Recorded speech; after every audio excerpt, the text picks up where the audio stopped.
Bonjour chers amis, très heureux de vous retrouver. Nous avons déjà parlé, lors de notre dernière séquence, de la nécessité d'étudier la Bible, parce que c'est là qu'on va trouver, que nous allons trouver tout ce qui est nécessaire pour notre vie spirituelle et également les connaissances qui seront à transmettre, donc très important. Aujourd'hui, nous verrons 3 versets. Le premier, Romains 12, le verset 2, et je le prendrai dans la version second 21, qui nous dit « Ne vous conformez pas au monde actuel ». Voilà comment commence ce verset. Nous n'avons pas du tout à nous conformer à tout ce monde qui nous entoure. C'est vraiment la première indication que nous donne la Bible et que nous donne Dieu à partir du moment où nous l'avons accepté comme notre sauveur personnel. Nous avons vu que les choses anciennes sont passées et que toutes choses deviennent nouvelles. Donc nous n'avons pas à continuer à nous occuper de ce qui se passe dans le monde et surtout pas à nous conformer à ce qui se fait et à ce qui se dit dans le monde. Mais soyez transformés par le renouvellement de votre intelligence.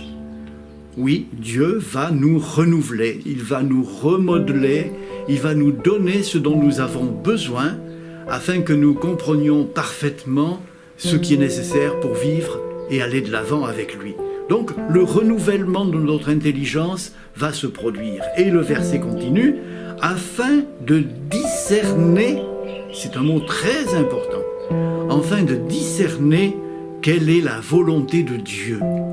Tant que nous n'avons pas ce discernement et que nous ne savons pas comprendre ce qui est bon et ce qui ne l'est pas, ce qui est juste et ce qui ne l'est pas, alors nous aurons toutes les peines du monde à discerner ce que Dieu veut pour chacune de nos vies, chacun individuellement. Et le verset se termine en disant « Afin de discerner quelle est la volonté de Dieu, ce qui est bon, agréable et parfait. » À nous de discerner. Dieu propose toujours, nous l'avons déjà vu, il n'impose pas. À nous de discerner ce qui est bon, agréable et parfait. Deuxième verset, 2 Timothée 3, les versets 16 et 17, qui nous disent « Toute l'écriture est inspirée de Dieu. » Voilà, ça c'est une règle. C'est clair, net, précis. Toute l'écriture est inspirée de Dieu. Et utile pour enseigner. Utile pour enseigner parce qu'il y a des passages sur lesquels nous allons être merveilleusement étonnés et ravis.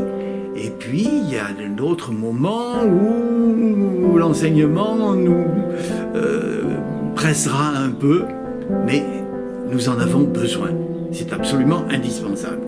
Utile pour enseigner, pour convaincre. Oui, nous avons besoin d'être convaincus et ceux qui nous entourent également, s'ils veulent être fidèles avec le Seigneur, il y a besoin d'être convaincus pour corriger. Et oui, ça nous arrive. Dieu est un Père et un Père juste, un Père bon, qui ne laisse pas faire n'importe quoi à ses enfants, mais qui, lorsque c'est nécessaire, n'hésitera pas à les avertir, à les corriger, de façon à ce que nous puissions marcher droit, marcher d'aplomb et aller de l'avant avec lui pour corriger, pour instruire. Voilà, instruire dans la justice.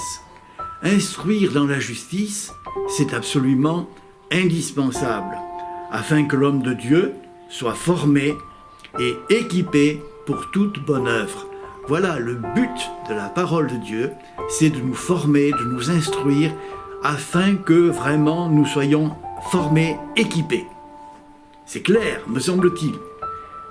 Troisième et dernier verset pour aujourd'hui, Actes 17, 11.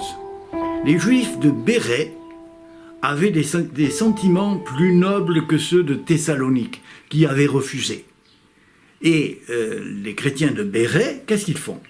Ils reçurent la parole avec beaucoup d'empressement. Voilà, ils sont émus, ils sont heureux et ils reçoivent avec beaucoup d'empressement.